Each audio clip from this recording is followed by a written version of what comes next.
चलिए, तो class 10th Bihar board Hindi पढ़ाते हैं आपको हम।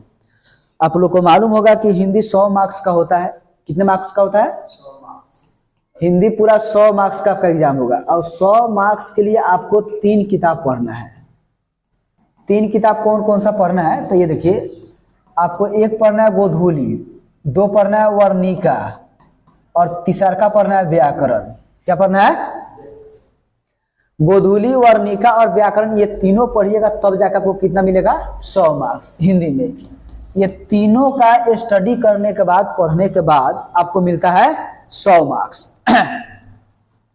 जिसमें से हम लोग वर्णिका को आज वर्णिका स्टार्ट करने वाले हैं। वर्णिका का पहला अध्याय है।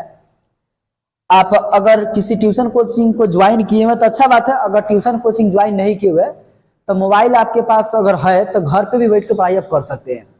लाइन बाय लाइन हम चैप्टर वाइज वीडियो पूरा बना कर डालेंगे।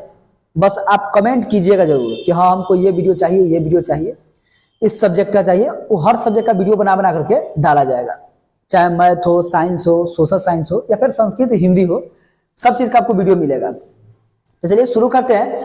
आपका वर्णिका का सबसे पहला जो चैप्टर है, वर्णिका में 5 गो मतलब कहानी है। जो 5 कहानी देखिए, आपको बता दे थोड़ा सा। ये 5 कहानी वर्णिका में है, जिसमें से सबसे पहला आपका कहानी है दही वाली मंगमा। कौन सा कहानी है? दही वाली मंगमा। दूसरा का कहानी है ढहते विश्वास, माँ, नगर और धरती कब तक घूमेगी। ये 5 कहानी को हम लोग को पढ़ना है वर्णिका में। 5 ही कहानी दिया गया है, जिसमें से सबसे पहला कहानी है दही वाली मंगमा। तो आज हम लोग इसमें दही वाली मंगमा के बारे में चर्चा करेंगे। उससे पहले लेखक का परिचय जानेंगे कि इसके लेखक कौन है, उनका जन्म कब और कहाँ हुआ, वे कौन कौन से कहानी लिखे, इनके बारे में थोड़ा सा हम लोग चर्चा करेंगे। उसके बाद तब हम लोग चलेंगे कहानी में। कहानी अगर पूरे का पूरे सुनते हैं तो बहुत मजा आएगा आपको। यह कहानी बहुत वीआईपी बनाया गया है, बहुत ही अच्छा तरीके से लिखा गया है।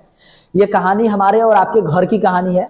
यह हर उन घर की कहानी है जिनके घर में एक वृद्ध माँ है, एक बेटा है और एक बहू है।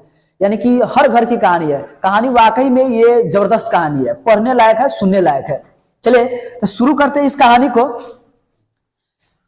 कहानी का नाम है दही वाली मंगमा। शीर्षक क्या है आपका? दही वाली मंगमा। शीर्षक का नाम है दही वाली मंगमा। इसके लेखक है श्रीनिवास जी। इसके लेखक कौन है? श्रीनिवास। दही वाली मंगमा कहानी के लेखक है श्रीनिवास। तो श्रीनिवास जी के बारे में थोड़ा सा हम लोग पता करते हैं कि ये कौन है, इनका जन्म कब हुआ, कहां हुआ। देखिए, श्रीनिवास जी का पूरा नाम मास्ती वेंकटेश अयंगार है। श्रीनिवास जी का पूरा नाम क्या है? मास्ती वेंकटेश अयंगार। मास्ती वेंकटेश अयंगार है।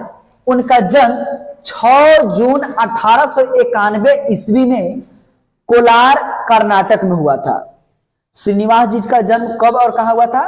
तो कोलार कर्नाटक में 6 जून 1891 ईस्वी में हुआ था। कहां पे हुआ था? कोलार कर्नाटक में।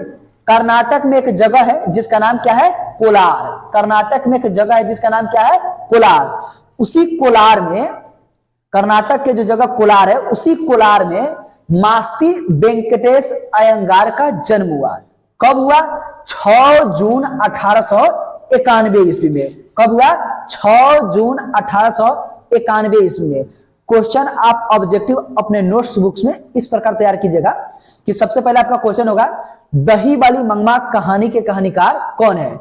उत्तर आपका होगा श्रीनिवास जी। दूसरा क्वेश्चन, श्रीनिवास जी का पूरा नाम क्या है?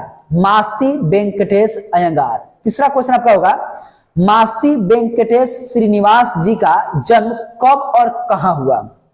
तो आपका उत्तर होगा कोलार कर्नाटक में 6 जून 1891 ईस्वी में। इस प्रकार से आप ऑब्जेक्टिव तैयार कीजिएगा।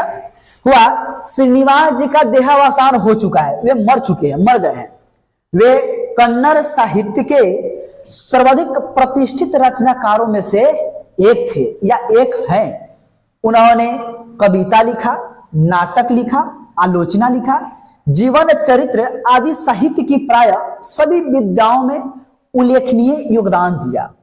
साहित्य अकादमी ने उनके कहानी, संकलन, सन्ना कथेगुल्लू को सन 1968 में पुरस्कृत किया? पूछा जाएगा साहित्य अकादमी ने श्रीनिवास जी के किस कहानी को सन 1968 में पुरस्कृत किया?